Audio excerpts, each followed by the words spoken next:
దేవునికి స్తోత్రం. మన రక్షకుడైన యేసుక్రీస్తు పరిశుద్ధ నామములో మా హృదయపూర్వకమైన ఎల్రోయి వందనములు. మీరు చేయు పనిలోను ప్రయత్నములోను దేవుడు మహాకృపను అనుగ్రహించి ఆశీర్వదించునుగాక. ఈరోజు దేవుని వాగ్దానం యోహాను సువార్త 4:14. నేనిచ్చి నీళ్లు త్రాగువాడు ఎన్నడను దప్పిగొనడు.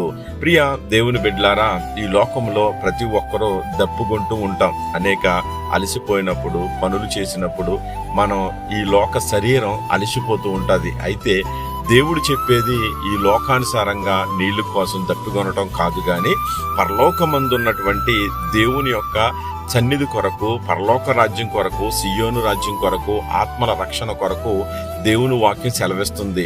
ఆయన ఇచ్చే నీళ్ళంట మనకి నిత్య జీవమునకై ఎప్పుడు కూడా నీటి బుగ్గలా ఊరేడి నీళ్లు వలె మనలో ప్రవహిస్తుందంట.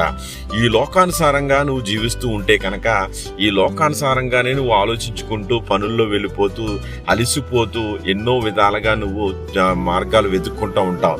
పరలోకమందున్నటువంటి సియోను రాజ్యం కొరకు నువ్వు ఆలోచించుకుంటూ నీతిని, రాజ్యాన్ని, దేవుని పనిని వెతుకుతూ ఉంటే నీవు పరలోకము నుంచి వచ్చేటువంటి మన్నా కోసం, ఆయన వాక్యం కోసం, ఆయన ఇచ్చేటువంటి మాట కోసం ఎదురు చూస్తూ ఉంటావు.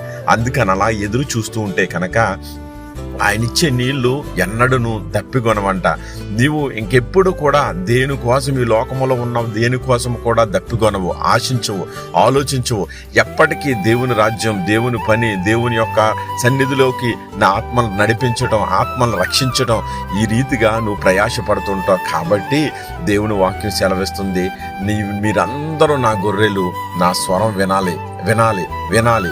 అందుకనే ఈరోజు నిన్ను నన్ను అంటున్నాడు, ఇదిగో నేనిచ్చే నీళ్లు, నా వాక్యం మీరు భుజించండి, దాని ద్వారా తృప్తి పొందండి, అనేక మందికి ఆ ఆహారాన్ని అందించి వాళ్ళని ఆత్మలు రక్షించమని. అట్టి కృప దేవుడు మనందరికి దయచేసి నడిపించునుగాక.